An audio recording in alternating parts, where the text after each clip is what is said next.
మీరు మత్తయి సువార్త 27వ అధ్యాయం మీరు చదివితే 50 వచనం తర్వాత మీరు చూస్తే ఆయన బిగ్గరగా కేక వేసి దేవునికి తన ఆత్మను అప్పగించాడు తండ్రికి. ఆ కేక వేసినప్పుడు బండలు బద్దలయ్యాయని రాయబడింది. ఆ నెక్స్ట్ లైన్లో సమాధుల్లోంచి బయటకు వచ్చారని రాయబడింది. ఒక కేక. మీరు ప్రతిదానికి ఈరోజు యూట్యూబ్లో కేక అంటున్నారు, అవన్నీ తోక. ఇది అసలు కేక. మాట పలికితే శవాలు లేచాయి పైకి, బతికి బయటకు వచ్చారు. That's the power of the word. యేసుక్రీస్తు వారి శోధనలో మనం చూస్తే మనుషుడు రొట్టె వలన మాత్రం జీవించడు, దేవుని నోటి నుంచి వచ్చి ప్రతి మాట వలన జీవిస్తాడని మత్తయి 4:4లో రాయబడినప్పుడు మీకు అర్థం కాలేదు అది పూర్తిగా. ఎందుకంటే ఆయన తన సొంత మాట చెప్పలా. ద్వితీయోపదేశకాండం 8వ అధ్యాయంలో మాట చెప్పాడు ఆయన. ద్వితీయోపదేశకాండం 8వ అధ్యాయం కాంటెక్స్ట్లో దాని అర్థం ఏంటంటే, అన్ని లక్షల మంది ఇశ్రాయేలీయులు ఐగుప్తు నుంచి కనాను దేశానికి ట్రావెల్ చేసేటప్పుడు ఎడారిలో వాళ్ళు వెళ్తున్నప్పుడు వాళ్ళకి ఒక పచ్చని చెట్టు లేదు, ఒక నీళ్లు తాగడానికి ఒక బావి లేదు, నిలువ నీడ లేదు. ఎడారిలో ఎలా ఉంటుందండి? కానీ వాళ్ళ బట్టలు పాతగిల్లలేదు, వాళ్ళ కాళ్ళు వాయలేదు, వాళ్ళ చెప్పులు అరగలేదు, వాళ్ళు ఆకలి కొనలేదు, దప్పి కొనలేదు. అంత మాట ద్వారానే జరిగింది. ఏ కాంటెక్స్ట్లో అన్నాడంటే 40 సంవత్సరాలు దాదాపు 6 లక్షల మంది ఇశ్రాయేలీలు మాట చొప్పున బ్రతికారు. మాట చెప్తే నీళ్ళు వచ్చాయి, మాట చెప్తే ఆహారం కురిసింది.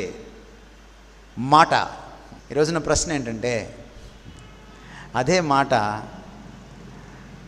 మనలో పునర్జన్మను పుట్టిస్తుంది, క్రీస్తులో తిరిగి జన్మించడానికి కారణమవుతుంది, రక్షణ పొందడానికి కారణమవుతుంది.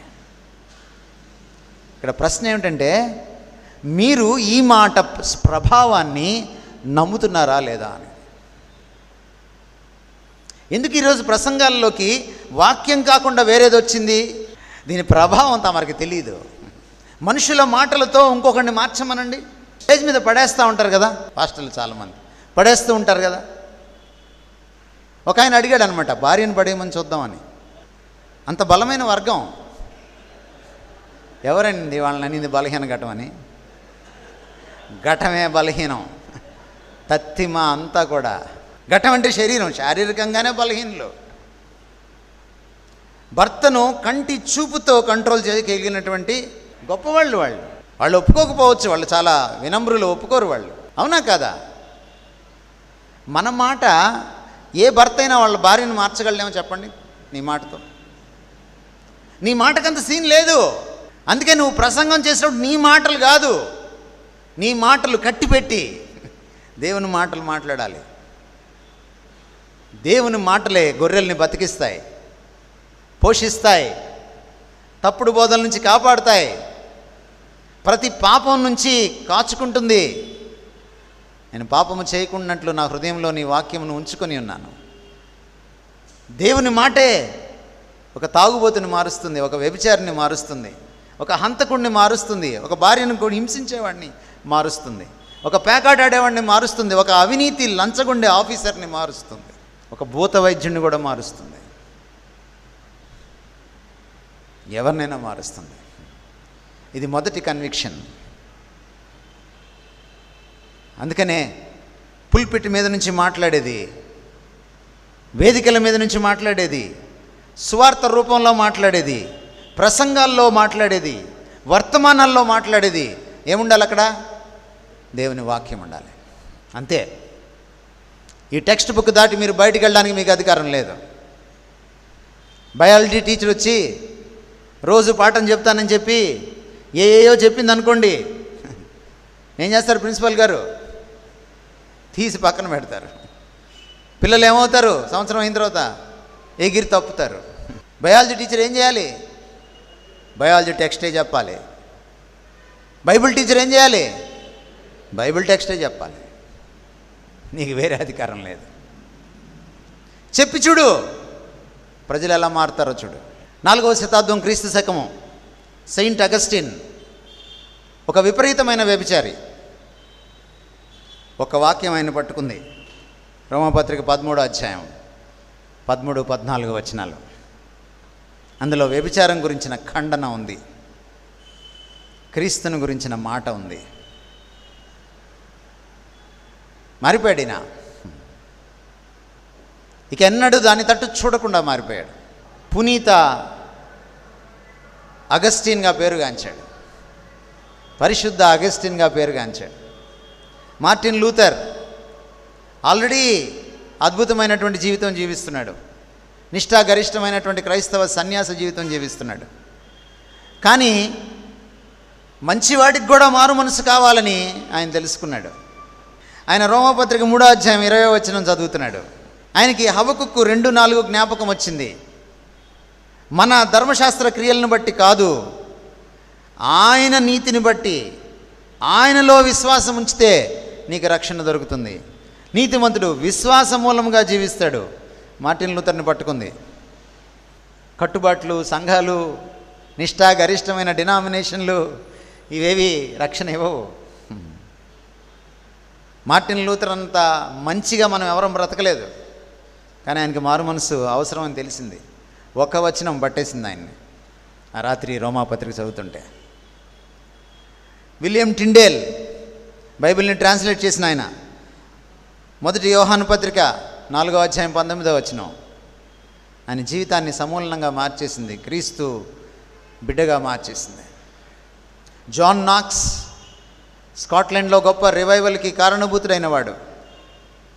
యోహాను సువార్త 17:3 ఆయన్ని పట్టుకుంది. బ్లైసీ పాస్కల్ కంప్యూటర్స్ని, క్యాలిక్యులేషన్స్ని, బ్యారోమీటర్ని, హైడ్రాలిక్స్ని కనుక్కోవడమో పునాది వేయడమో చేసినవాడు, గొప్ప సైంటిస్ట్, ఫిలాసఫర్, నాస్తికుడు. ఇదిగో ఈ ఒక్క వచనం ఇర్మియా 2:13 ఆయన్ని పట్టుకుంది. జాన్ బనియన్ బైబిల్ తర్వాత అతి ఎక్కువగా అమ్ముడుపోయిన పుస్తకం యాత్రికుని ప్రయాణం రాసినవాడు. ఇన్ని యోహాను సువార్త 6:37 పట్టుకుంది. జాన్ వెస్లీ మెథడిస్ట్ చర్చ్ని ఆరంభించినటువంటి గొప్ప దైవ సేవకుడు, రివైవలిస్ట్. దాదాపుగా విప్లవాలని కూడా దేశంలోకి రాకుండా ఆపినటువంటి గొప్ప దైవజనుడు. 1 తిమోతి పత్రిక 1వ అధ్యాయం 15వ వచనం ఆయన్ని పట్టుకున్నాయి.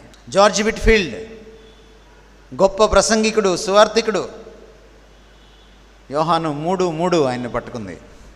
జాన్ న్యూటన్ గొప్ప పాటల రచయిత, ద్వితీయోపదేశకాండం 15:15 ఆయన్ని మార్చేసింది, క్రీస్తు బిడ్డగా మార్చేసింది. విలియం కేరీ భారతదేశానికి వచ్చి ఏ మిషనరీ నభూతో నా భవిష్యతి ఏ కాలంలో కూడా చేయనటువంటి అత్యంత అద్భుతమైనటువంటి సేవ చేసినవాడు. కేవలం పాస్టర్గా మాత్రమే, మిషనరీగా మాత్రమే ఉండకుండా అనేకమైన విషయాలు ఈ భారతదేశానికి ఇచ్చి క్రైస్తవులనే కాదు భారతీయులందరినీ కూడా ఆశీర్వదించిన గొప్ప మహనీయుడు. యెషయా గ్రంథం 54వ అధ్యాయం 2-3 వచనాల ద్వారా ప్రభువులోకి వచ్చాడు. అదోనిరామ్ జడ్సన్ మరొక గొప్ప దైవజనుడు. ఎఫెసీ పత్రిక 3వ అధ్యాయం 18-19 వచనాల ద్వారా ప్రభువులోకి వచ్చాడు. ఆఫ్రికా ఖండానికి వెళ్ళి ఎవరు వెళ్ళడానికి వీల్లేనటువంటి దుర్భేద్యమైనటువంటి ఆ ఖండంలోకి వెళ్ళి ఆ చీకటి ఖండాన్ని వెలుగులోకి తెచ్చినవాడు. అక్కడ నరమాంస భక్షకుల మధ్య కూడా తెగించి పనిచేసినవాడు. మత్తయి సువార్త 28-20 ద్వారా ప్రభులోకి వచ్చాడు David Livingstone. Catherine Booth Salvation ఆర్మీని స్థాపించినటువంటి ఆ దైవజనుడు.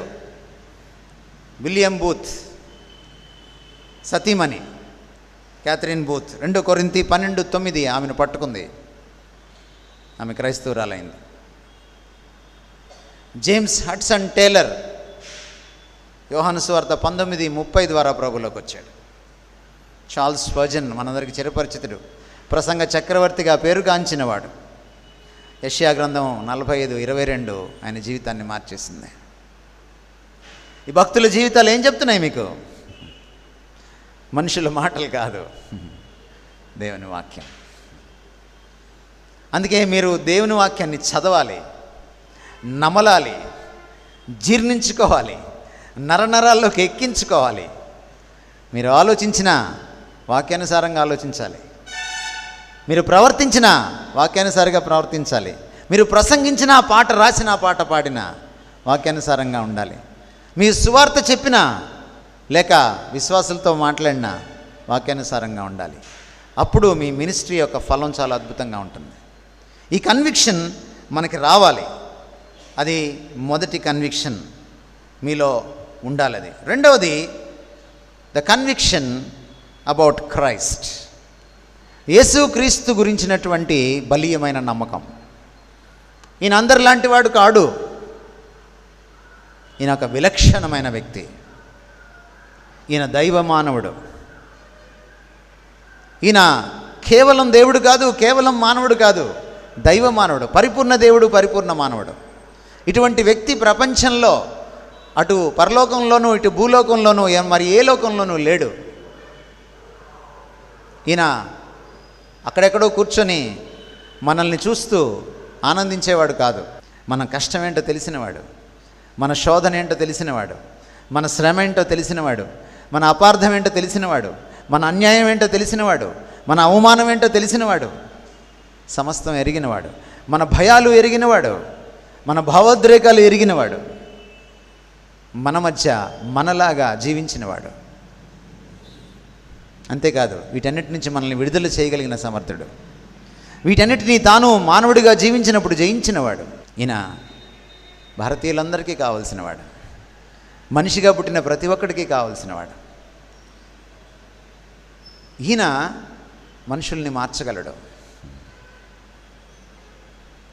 ఈయన విలక్షణమైన వాడు. ఈయన గురించినటువంటి సత్యాలు మీరు తెలుసుకొని వాటిని నమ్మకపోతే ఈయన్ని మీరు గట్టిగా ఇతరులకు చెప్పలేరు. అందుకనే second conviction is conviction about Christ. మీరు చేయవలసిందల్లా ఒకటే, మీరు క్రీస్తును పరిచయం చేయాలి. మీరు సంఘంలో గొర్రెలకు కావచ్చు, సంఘం బయట ఉన్న వారికి కావచ్చు, మీరు క్రీస్తునే పరిచయం చేయాలి. క్రీస్తే అసలైన ఆకర్షణీయుడు. ఆయన గురించి మనం పాటలు రాస్తాం, 10,000లో అతి ప్రియుడు, కాంక్షణీయుడు. కానీ ఆయన్ని కాంక్షణీయుడిగా చెప్పం మనం, ఎడాపెడా చెప్పేసి వదిలేస్తాం. అలా చెప్పడానికి వీల్లేదు. ఆయనను మీరు ప్రజల ముందు ఆవిష్కరించాలి. ఒకవేళ మీరు పాస్టర్ అయితే చర్చ్లో ఆయన్ని చూపించాలి మీ ప్రవర్తన ద్వారా కూడా. ఈరోజు ఏమైపోయిందంటే సంఘాల్లో ఒక్కో పాస్టర్కి ఒక్కో స్టైల్ అయింది. స్టైల్కో పరిచర్య, స్టైల్కో డినామినేషన్.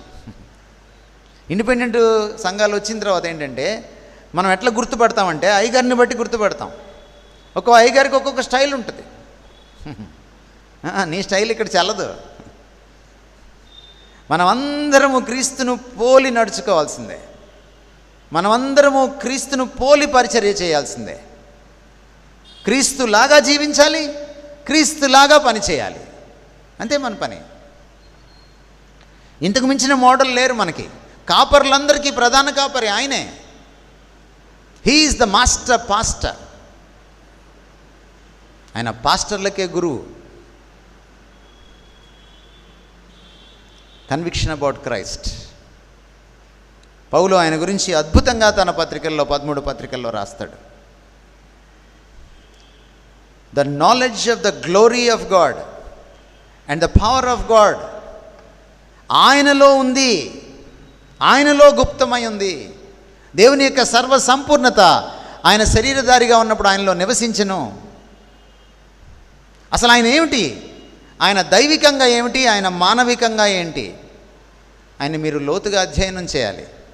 ఆయన మీరు ఆకలింపు చేసుకుంటేనే ఆయన్ని అన్యుల ముందు, మీ విశ్వాసుల ముందు ఆయన అద్భుతంగా మీరు ఆవిష్కరించగలుగుతారు. ఆకలింపు లేకుండా ఆవిష్కరణ లేదు. ఆవిష్కరణ లేకుండా అవతల వాళ్ళ జీవితాల్ని మీరు తాకలేరు, స్పృశించలేరు, మార్పుని ఆశించలేరు. క్రీస్తును పరిచయం చేసి చూడండి, ఉన్నదున్నట్టుగా, వాక్యం ప్రకటించినట్టుగా, ప్రత్యక్షితం చేసినట్టుగా మీకు ఎట్లాంటి ప్రభావం కనపడుతుందో చూడండి.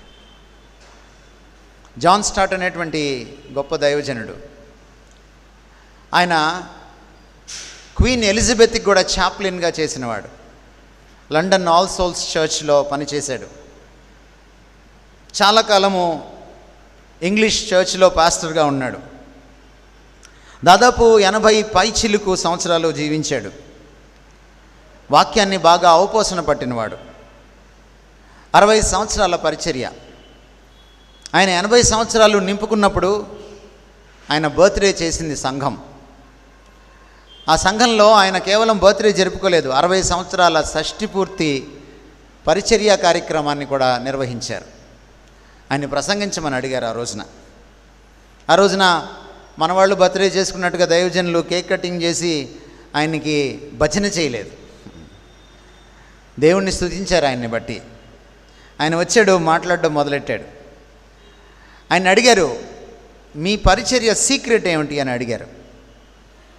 ఆయన చెప్పాడు, దేవుడు నాతో మాట్లాడింది ఏమిటంటే, యోహాను సువార్త ద్వారా మనుష్య కుమారుడు పైకెత్తబడినప్పుడు, అంటే శిలువ మీదకి ఎత్తబడినప్పుడు అనేకులను ఆకర్షించుకుంటాడు. ఈ మాట నన్ను పట్టుకుంది నా పరిచర్య ఆరంభంలో. నేను ఆ రోజున నిర్ణయించుకున్నాను, నా జీవితంలోనూ నా పరిచర్యలోనూ నేను దాక్కోవాలి, క్రీస్తును హైలైట్ చేయాలి, ఆయన్ని పైకెత్తాలి, ఆయన్ని నెత్తిన పెట్టుకొని నేను ఊరేగాలి. ఎప్పుడైతే ఆయన అది చేయడం ఆరంభించాడో 60 సంవత్సరాల తర్వాత ఆయన పరిచర్య ప్రపంచాన్నే ప్రభావితం చేసింది, అనేకుల జీవితాలని తాకింది. ఒకటే సీక్రెట్, జీవితంలోనూ పరిచర్యలోనూ ఎవరిని పైకెత్తాడు? క్రీస్తును పైకెత్తాడు. తాను పైకెత్తబడినప్పుడు అనేకులను ఆకర్షించుకుంటానని క్రీస్తు యేసు వారు చెప్పారు. పరిచర్యకు ఆకర్షణ BMW కారు కాదు. పరిచర్యకు ఆకర్షణ కేకులు, ఇంకొకటి కాదు. పరిచర్యకు ఆకర్షణ ఒక అద్భుతమో, ఒక స్వస్థతో, ఒక ప్రవచనమో కాదు. పరిచర్యకు ఆకర్షణ క్రీస్తే. క్రీస్తు కనపడాలి, ఉట్టిపడాలి, మన మాటల్లోనూ చేతల్లోనూ. మూడవది కన్విక్షన్ అబౌట్ గాస్పెల్. సువార్త గురించినటువంటి బలీయమైన నమ్మకం కూడా మనకు ఉండాలి. ఇది మూడవ బలీయమైన నమ్మకం, కన్విక్షన్. సువార్త గురించి నేను సిగ్గుపడను అన్నాడు పౌలు. మీకు గుర్తుందా? ఎందుకు సిగ్గుపడ్డు? మీకు చెప్తా వినండి. మొదటి శతాబ్దంలో సిలువ వేయబడిన వాడిని ప్రకటించాలంటే సిగ్గు. ఎందుకంటే సిలువ నికృష్టమైనటువంటి ఒక శిక్ష. నీచమైన నికృష్టమైన వాళ్లను సిలువ వేస్తారు. రోమా సిటిజన్షిప్ ఉన్న వాళ్ళని, పౌర స్థితి ఉన్న వాళ్ళని సిలువ వేరు. రోమీలు ఉచ్చ కుటుంబాల నుంచి ఉన్నత పుట్టినటువంటి వాళ్ళు రోమీలు కాని వాళ్ళను మాత్రమే సిలువ వేస్తారు. ఎందుకంటే సిలువ నీచమైనటువంటి శిక్ష. మొదటి శతాబ్దంలో సిలువ మీద చనిపోవడం అంటే అది ఒక నీచమైనటువంటి పరిస్థితి.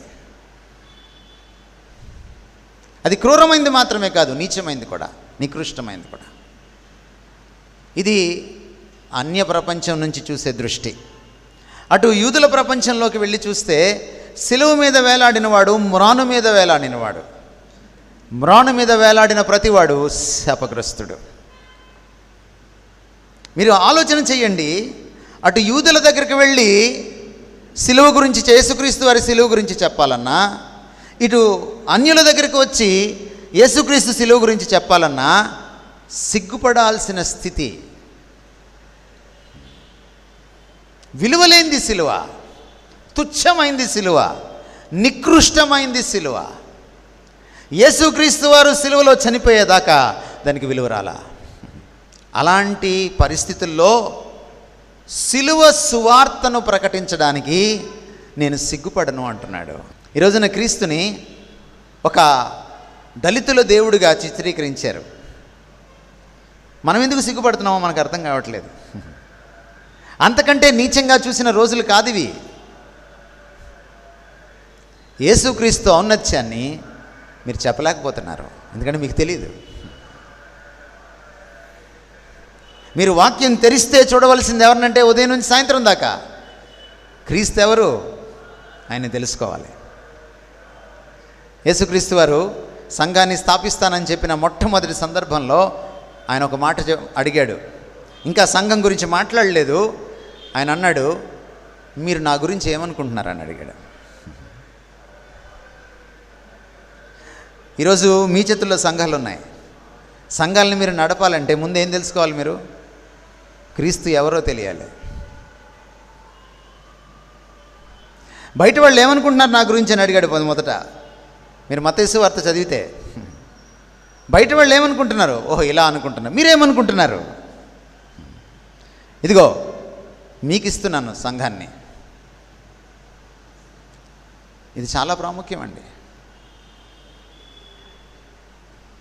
The whatness of the church and the whatness of the ministry depends on the who-ness of Christ. యేసుక్రీస్తు నువ్వు ఎంత తెలుసుకుంటావో అంత అద్భుతంగా నువ్వు ఎలా సేవ చేయాలో నీకు అర్థమవుతుంది. పౌలు కూడా ఆ గుర్రం మీద నుంచి కింద పడ్డప్పుడు 2 ప్రశ్నలు వేశాడు. ప్రభువా, నువ్వెవరు? నేనేం చేయాలి?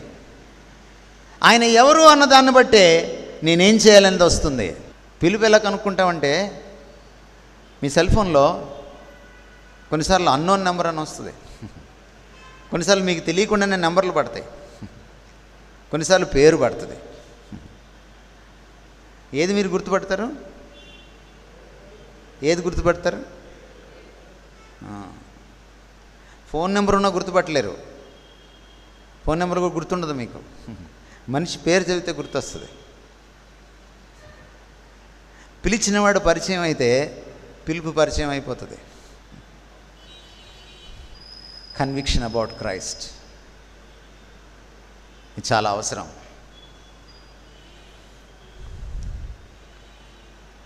మూడవది, ద కన్విక్షన్ అబౌట్ గాస్పెల్. సువార్త.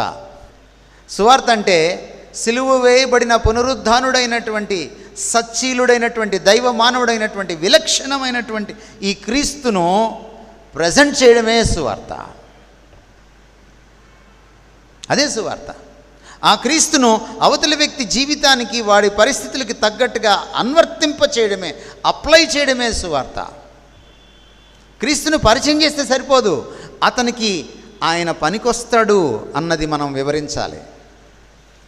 నా పరిస్థితుల్లో ఈయన చాలినవాడు అని అతనికి అనిపించాలి. కుల రక్కసి చేతుల్లో చిక్కుకొని బాధపడుతున్నవాడికి క్రీస్తు సమానత్వాన్ని తీసుకుని వస్తాడు. ఆయన కులం లేదు ఆయనకి, ఎవరినైనా హక్కును చేర్చుకుంటాడు అన్న సువార్త వాడికి గుండెను తాకుతుంది. ప్రేమ దొరక్క స్వార్థంకి బలి అయిపోయినటువంటి ఒకడికి యేసుక్రీస్తు ప్రాణం పెట్టే అంత ప్రేమ ఇవ్వగలడు అనేటువంటి సువార్త వాడి హృదయాన్ని ద్రవింపచేస్తుంది. పాపం చేత కొట్టుమిట్టాడుతున్న వాడికి, క్రైస్తవంలో చర్చిలో కూడా నీతి లేదు అనుకుంటున్న వాడికి, ఇదిగో ఈ క్రీస్తులో ఒక్క పాపమైనా లేదు, ఈయన నీతిమంతుడు అని నువ్వు వాడికి చెప్పగలిగినప్పుడు వాడికి ఆశ పుడుతుంది మళ్ళీ నీతి మీద. Gospel, Christ centred gospel. ఈరోజు ఎందుకని ఇన్ని సువార్త సభలు జరుగుతుంటే ఇంకా అన్యులు ప్రభువులోకి రావట్లేదు? మీరు చెప్పాల్సిన రీతిగా ఆయన్ని చెప్పట్లేదు. ఆయన ఔన్నత్యాన్ని మీరు ఆవిష్కరించలేకపోతున్నారు. ఎందుకంటే you don't know who he is, the greatness of Christ. మీరు ఆయన ఎవరో మీకు పూర్తిగా లోతుగా తెలియదు కాబట్టి ఆయన గురించిన బలీయమైన నమ్మకం మీకు లేదు. మీరేమనుకుంటున్నారంటే చాలామంది పాస్టర్లు, తాయిలాలు ప్రకటించకపోతే రారండి. తాయిలాలు ప్రకటిస్తే దేనికి వస్తారండి? తాయిలం కోసమే వస్తారు. తాయిలం దొరికాక పలాయనం చిత్రపిస్తారు, వెళ్ళిపోతారు, కనపడరు. క్రీస్తు గురించి చెప్పి చూడు. హైందవుడైనా ముస్లిం అయినా. మొన్న నేను రీసెంట్గా యుఎస్ వెళ్ళాను. అక్కడ ఒక గృహప్రవేశంలో కేవలం అరబ్స్ వచ్చి కూర్చున్నారు, అరబ్ దేశస్థులు. వాళ్ళకి బాగా ఇష్టమైన ప్రవక్త మోషే దగ్గర మొదలుపెట్టాను నేను. మొదలుపెట్టి క్రీస్తు దగ్గరికి వచ్చాను. నాకు ఎక్కువ సమయం ఇవ్వలేదు, తక్కువ సమయంలో మాట్లాడమన్నారు. 7 అరబ్ దేశస్తులు కూర్చొని ఉన్నారు, ప్యూర్ అరబ్స్.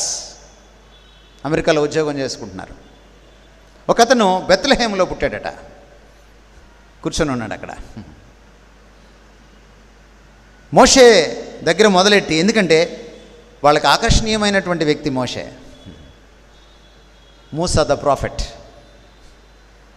యేసుప్రభు దగ్గరికి వచ్చి, ఈయన ప్రాఫెట్ కంటే గొప్పవాడు, దేవునికి నరునికి మధ్యవర్తి, ప్రవక్త కంటే గొప్పవాడిగా ఉండాలి, ఏ విధంగా ప్రవక్త కంటే గొప్పవాడో చెప్పి ముగించాను. కింద సెల్లర్లోకి వెళ్ళి భోజనం చేస్తున్నాం. ఒక యారబ్ నా దగ్గరికి వచ్చేసాడు. వాళ్ళు ఆ చివరి కూర్చోన్నారు, నేను ఇక్కడ కూర్చోన్నాను. వచ్చేసాడు, నా పక్కన కుర్చీ లాక్కొని కూర్చున్నాడు. మీరు చెప్పింది నాకు అర్థమైంది, దేవుని మనిషికి కనెక్ట్ చేయాలంటే అతను ప్రవక్త కంటే గొప్పవాడై ఉండాలి అని యేసుక్రీస్తు గురించి గబగబా కొన్ని ప్రశ్నలు వేశాడు, జటిలమైన ప్రశ్నలు.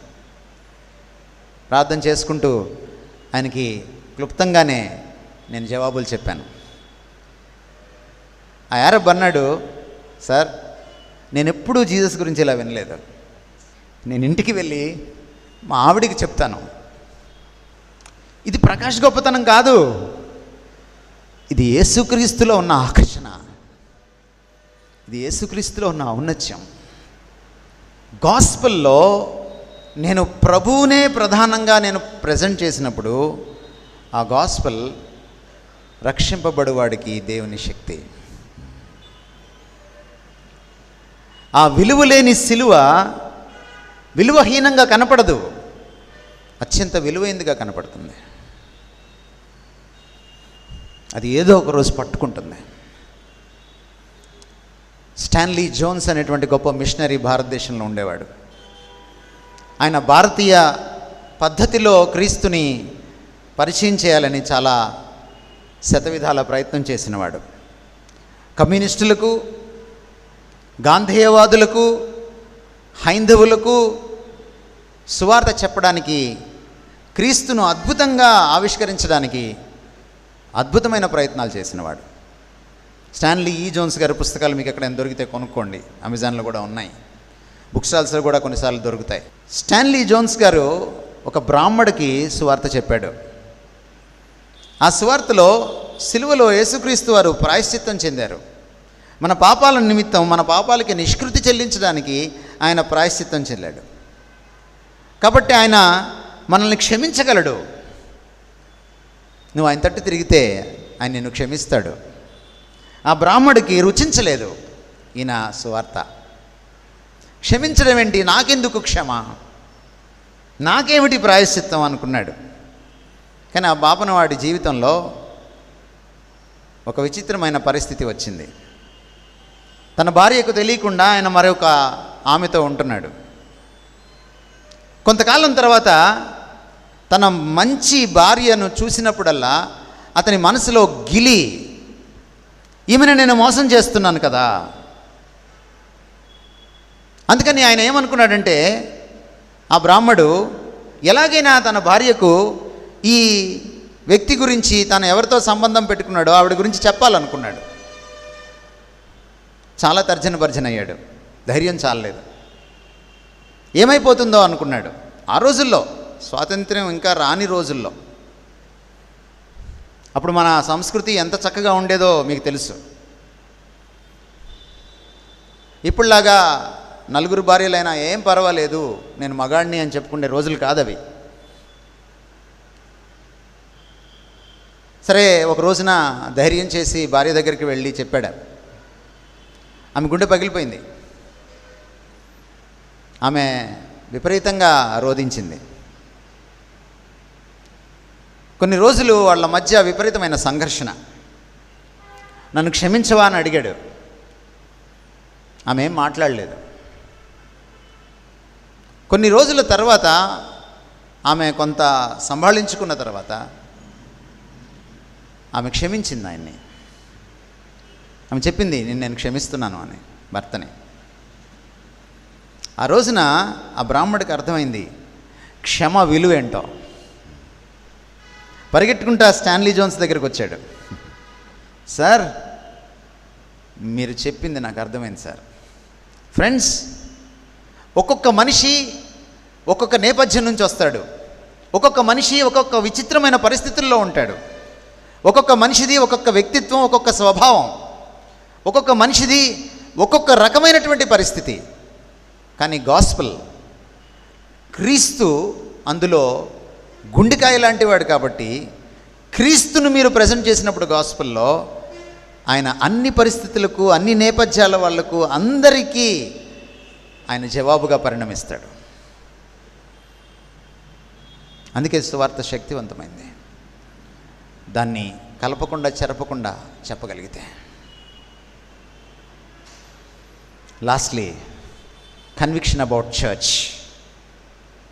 మీరంతా సంఘాలు నడుపుతున్న వాళ్ళే, మీకు చర్చ్ గురించిన కన్విక్షన్ కూడా ఉండాలి. నాకు చాలా బాధేస్తుంది చాలామంది పాస్టర్ని చూసినప్పుడు. వాళ్ళకి సంఘం అంటే వాళ్ళకేదో ఒక మందు ఉంది, వాళ్ళ దగ్గర నుంచి కానుకలు వస్తాయి, కొన్ని కార్యక్రమాలు చేయాలి, వాళ్ళు గడిచిపోతుంది.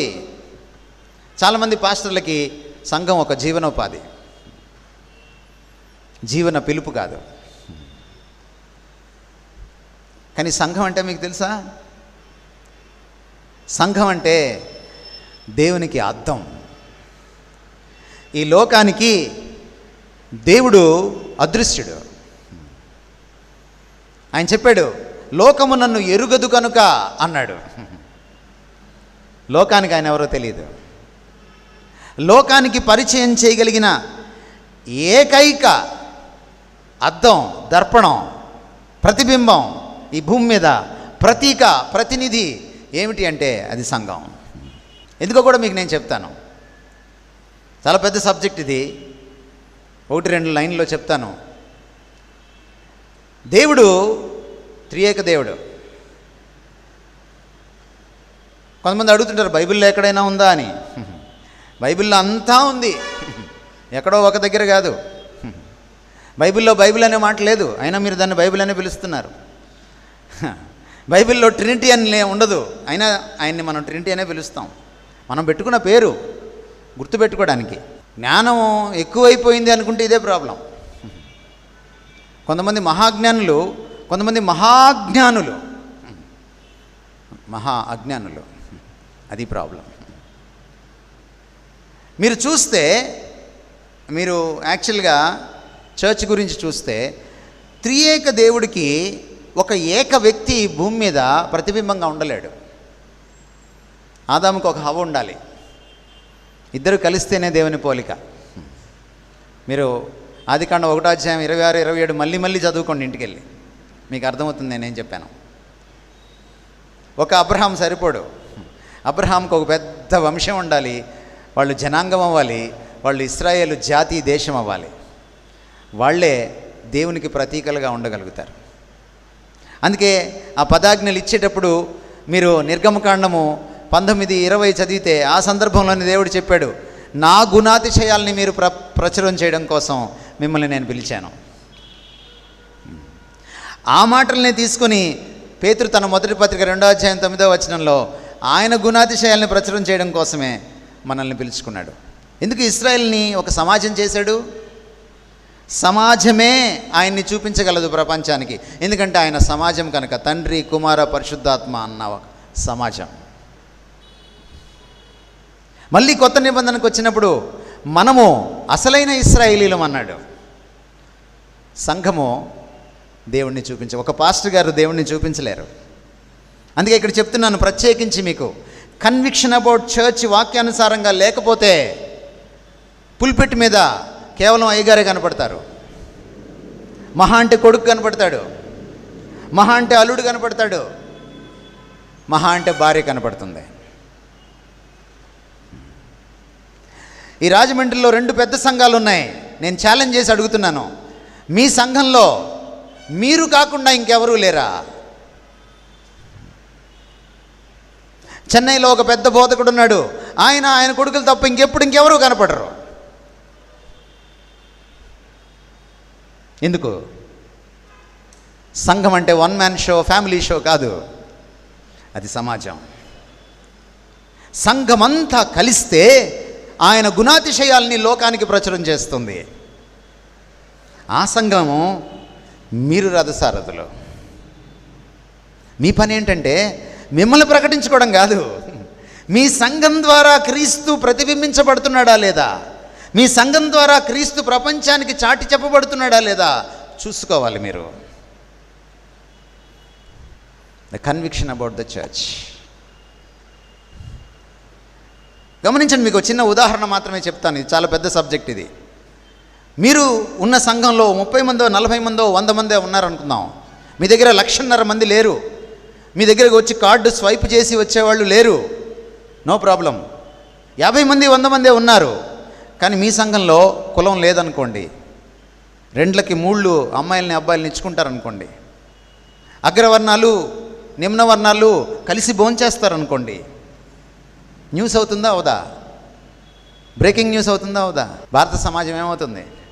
అరే, భారతదేశంలో ఒక సమాజం ఉంది, అన్ని సంఘాలకి కులం ఉంటుంది, ఈ సంఘానికి కులం లేదురా. బయట సంఘాలకు వెళ్ళండి, అవి కుల సంఘాలు. కానీ దురదృష్టం ఏమిటి? ఈ రోజున కులం పేరిట డినామినేషన్ వచ్చింది. దరిద్రం కాదంటారు ఇది? సంఘము చాలా పవిత్రమైంది. ఇప్పుడు క్రీస్తు యేసునందు అందరూ ఏకమై ఉన్నారు. దాసుడని లేదు, స్వతంత్రుడని లేదు, స్త్రీ అని లేదు, పురుషుడని లేదు, యూదుడని లేదు, గ్రీకు దేశస్థుడని లేదు, 2లని లేదు, 3లని లేదు, బ్రాహ్మడని లేదు, దళితుడని లేదు, అగ్రవర్ణం అని లేదు, నిమ్నవర్ణం అని లేదు, బ్యాప్టిస్ట్ అని లేదు, బ్రదరన్ అని లేదు. మీరు నిజంగా ఆ త్రియేక దేవుని మధ్య ఉన్నటువంటి ఆ సమైక్యతను మీరు ఇక్కడ చూపించగలిగితే ఎంత ఆకర్షిస్తారు మీరు. ఒక కొత్త దేవుణ్ణి, భారత సమాజాన్ని సమూలనంగా మార్చివేసి ప్రేమ సమాజంగా మార్చేయగలిగినటువంటి, సమసమాజంగా మార్చేయగలిగినటువంటి ఒక క్రీస్తును మీరు పరిచయం చేయరంటారా? ఈ 4 కన్విక్షన్స్ మీ దృష్టికి నేను తీసుకొస్తున్నాను. Thank you so much for your time.